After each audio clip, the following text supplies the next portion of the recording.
Right, we have spawning up in the top right position of the map. It is the red Zerg. He is on fire. Give it up for Raise Your Edge Gaming's Bly. Ooh, I want to talk about his build. Excellent. Well, let's hustle up and introduce our next player then. Spawning in the bottom left-hand side in the blue, it is our Protoss player. Representing Germany and Archangel Gaming. His name is Spatz. So, okay, Bly and Spatz, getting exciting, steadfast. What's going on with Bly's build here? Okay, so at first I thought it was an extractor trick hatch first.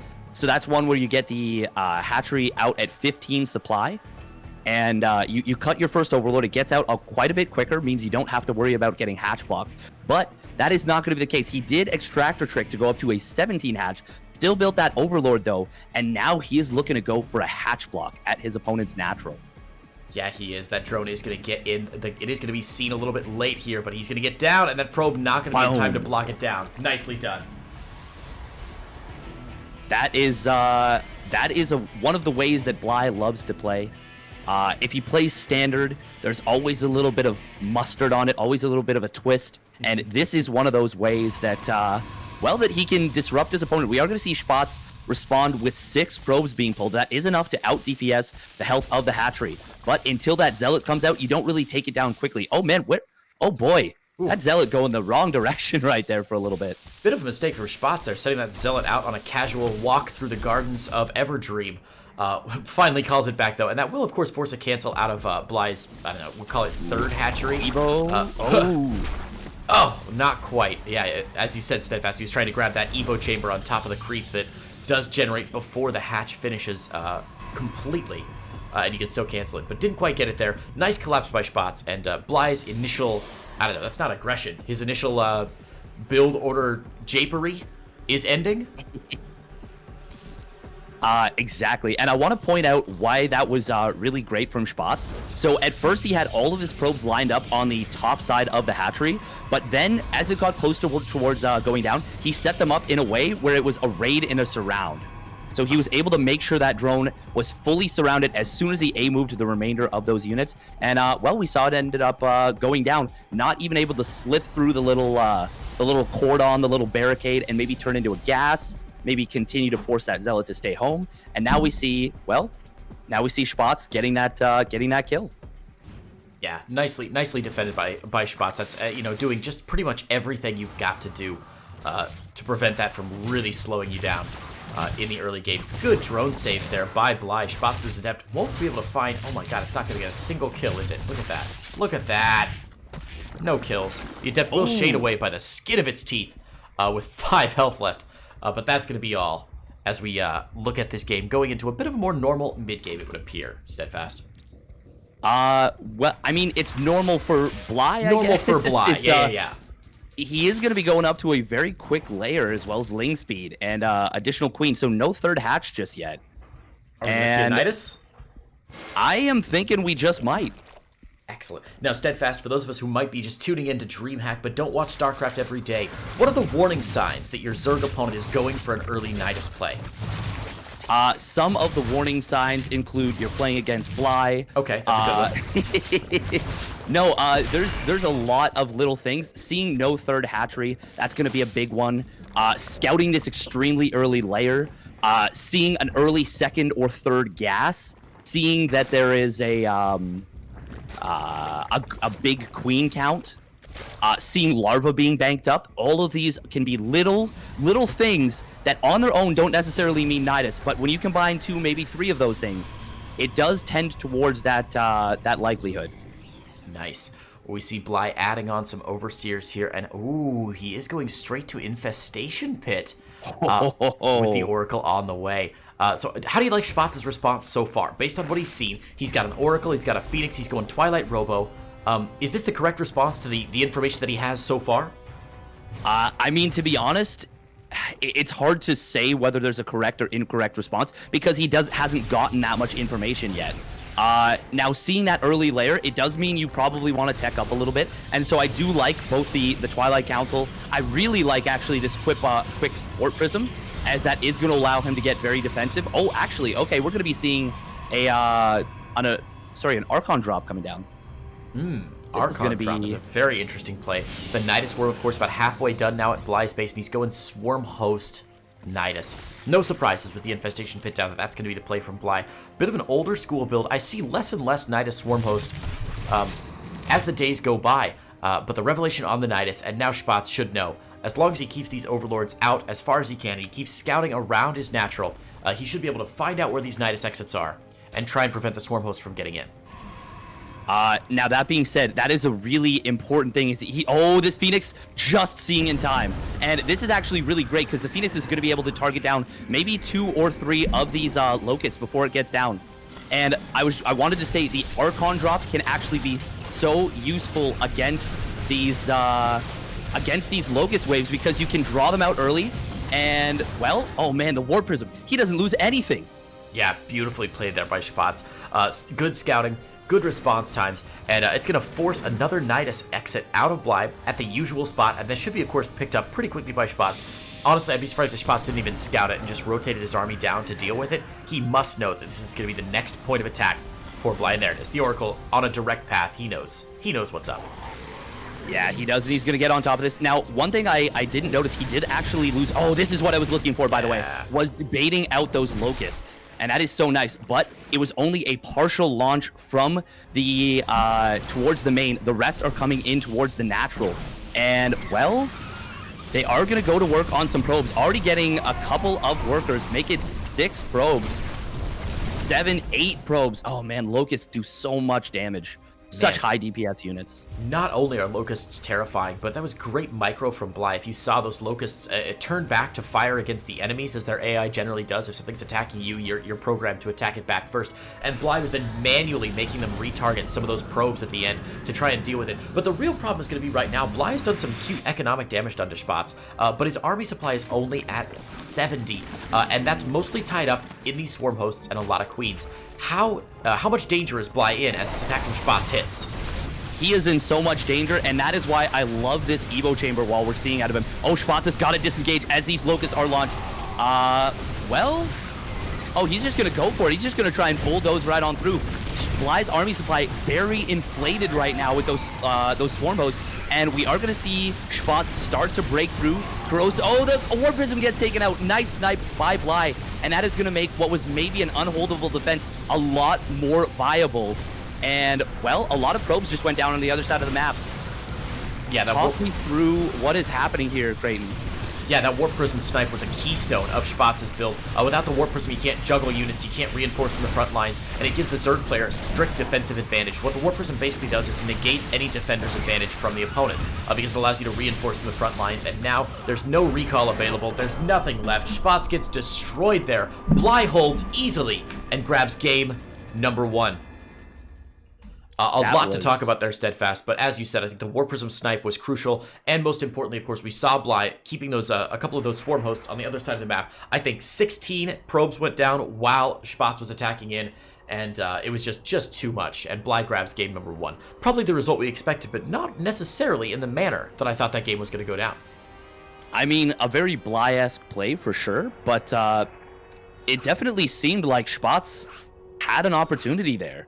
And I really think that Evo Chamber wall was an excellent addition from Bly. I think without that, maybe Spatz's first shock on Bly's army, I think it might just be too much to deal with. And even with Locusts coming out piecemeal, there's like 15 charge lots, a couple of Archons, a couple of Mortals. I think maybe even with all that damage being done by Bly on the other side of the map, we might be looking at a 1-0 lead for Spatz. Yeah, man. A Protoss army with Immortals and Archons and a Warp Prism you can just never count it out. No matter what number those units are. Even if it's 1 Archon, 1 Immortal, and 1 Warp Prism, the potential for damage is just nigh limitless in the hands of a good Protoss player. But we're hopping in now to game number 2, Ice and Chrome LE. Assuming you're playing against Bly, Steadfast, what does Spatz need to try and get a hold on this game to maybe take a win? I mean, that's such a big question because preparing for Bly is not like preparing for any other player. Most players, they have their tendencies, right? Right. And, they mix things up, but they're never going to deviate too far from their own mean. They're always going to play a similar enough style. But Bly, he is by far the most versatile StarCraft 2 player, I would say, to ever touch the game. He is so changeable and so morphable. And I just don't, I don't know how you prepare for that, because it's not just that he plays so differently, it's that all of his unique ways of playing have very important and different responses. It always reminds me of, like, playing against Bly reminds me of, like, if you're a great judo fighter and you've trained your entire life in judo, you learn all the flips and you learn all the holds, and then you go up against somebody who is like a professional. Have you seen a drunken master style of fighting? I was just gonna say that. Those guys are like doing like this stuff, and you can't get a bead on where he's going and where he is. So hard to read, and that's his greatest strength. Well, I think that's a great approximation. Steadfast, let's hop in to game number 2 here and introduce our 2 players. Sounds good to me. Are you wanting to observe this one? No, it's all yours. I'll take the last one. All mine? Awesome, thank you. Spawning up in the top right position of the map, representing Raise Your Edge Gaming, it is the red Zerg player, the man with the plan. Give it up for Bly. On fire. And in the bottom left-hand side in the blue, representing Germany, it is our Protoss player, whose name is Spatz. Quick note for those of you wondering, Spatz is the player formerly known as Spaz, S-P-A-Z, added the T in his name, I believe to be a bit less, I believe his former name was moderately offensive in some languages, so he switched to Spatz, which, fun fact, Steadfast, is German for sparrow. Oh, very neat. There you go. Did not know that, now I know. There you go. I love foreign names that have a meaning in their native language. Just so exciting. We see the hatch block again from Bly. Are you surprised at all by this, Steadfast? No, and to speak to what I was saying before about how you can't really prepare for Bly. So in the previous game, he went hatch first at his own base and then went for the hatch block. And we saw Spatz, in response to that, went for a quicker probe to the natural. But Bly, he's like, that's fine. I'm gonna do a quicker hatch at your natural. Like, I don't care. I'm Bly. Get out of here. I don't care. I'm Bly. I love You don't know me. Exactly correct. No one really does know Bly. Just too sneaky. So the hatch will get canceled here. I almost said eBay block. No evolution chamber block. But this time the drone gets away, gets into the main base, and does see 1 gas being taken. Not a big scout, but still nice to have that information for Bly. Ooh. Nice block from Spatz right there, able to prevent the drone from sneaking through, and that meant it had to cut some corners, and it did get taken down by that probe. Yeah. Well done. Behind this, of course, Spatz adding on that natural, and ooh, look at that tier 2 tech from our German Protoss player, going for that Stargate play on the other side of the map. Yeah, very, very early Stargate, and that is off the back, of course, of that Cybercore first, cutting his first unit as well as Warp Gate. So this is very, very quick. Now, I really would have preferred to see it a little bit further down. I think Bly, with this very aggressive Overlord, seeing that there was nothing coming out from either the gateway or the cybernetics port, responded to that by sending that Overlord very deep into the main base. But still, very quick, cheeky Stargate, and Bly with the extremely quick scout on that. Yeah, that's great news for Bly, because of course now he knows what he's up against, and if Bly knows what he's up against, then he's free to do something crazy in the background, and something crazy indeed. We're not even 3.5 minutes into the game, and that Lair Tech already getting started again. Yeah, and there's not actually anything to help out with this Stalker. These Lings may be enough to break through right here, and Spatz knows what's up. He's going to re-wall. He's going to sack that Stalker, and if Bly were committing to a Ling all-in right now, with just Phoenix first, this would be big problems. In fact, this one Gateway is going to get quite low on HP, already dropping below 100 HP. Ling speed about to finish up, and I think we're going to see Bly break through here, and he is going to be able to get some Speedlings into the main base. Oh, man. If Bly is not sneaking something in one way or the other, sneaking something in one way, he'll get it in a different way.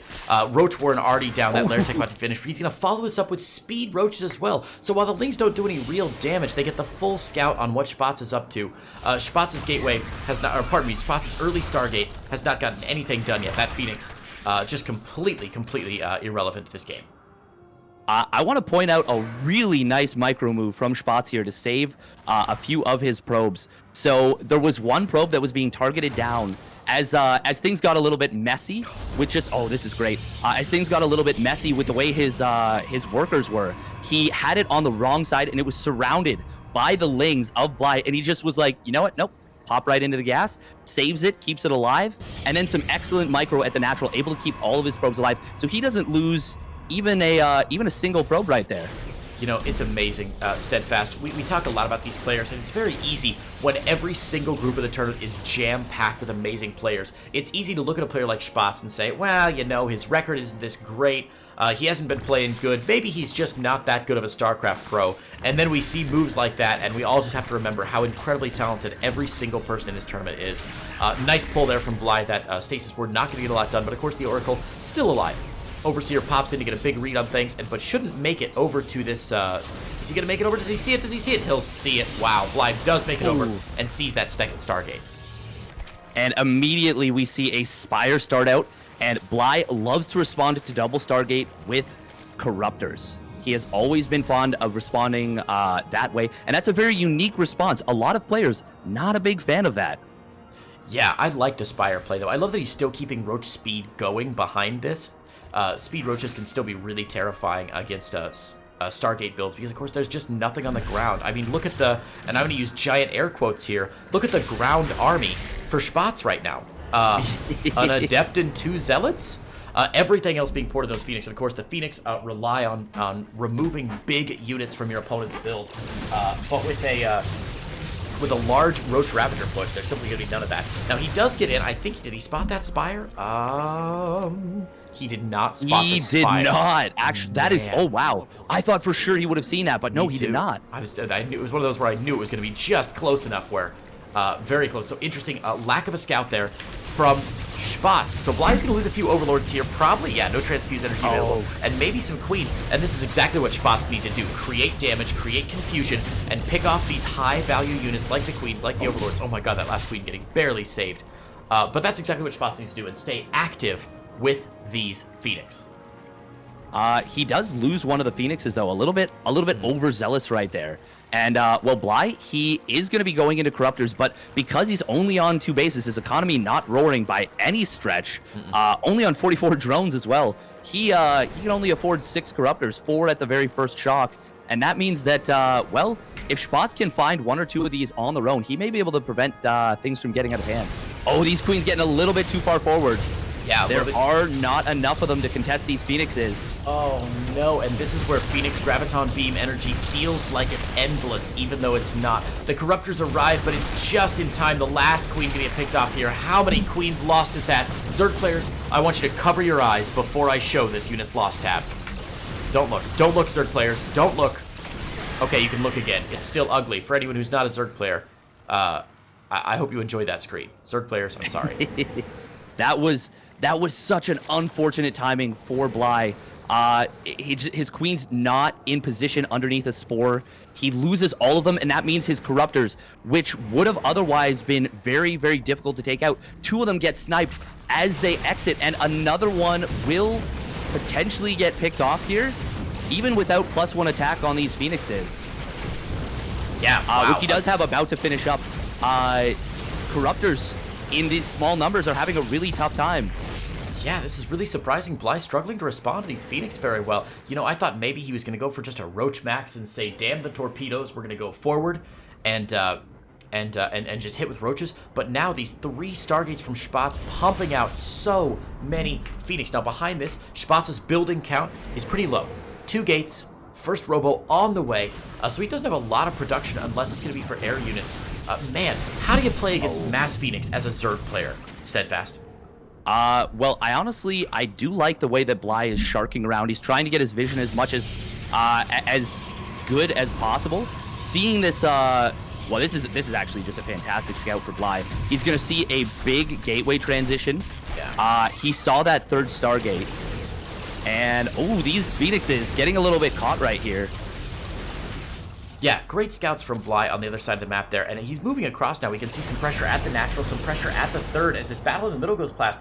Bly is forcing Spatz to use his battery overcharges to get some of his units in here, and he's actually putting some decent pressure on the other side of the map. As we've said, it's been so hard for Spatz to get any ground army down when you focus on three Stargates like that. Luckily, his gateways are all finishing up. He's got some Void Rays on the way to deal with these roaches, but Bly might have his run of the place for a little while here. There's only one Immortal here to deal with all these roaches. Yeah, I was going to mention the Void Ray transition. Very interesting right here. Oh, we actually see Spatz cancel the Void Rays as those roaches scout them. Now, I actually think the Void Rays, in addition to helping deal with the roaches, may have been a response to the Corruptors. Sure. And he may have been trying to still win that air battle, but, oh man, a lot of Phoenixes just went down.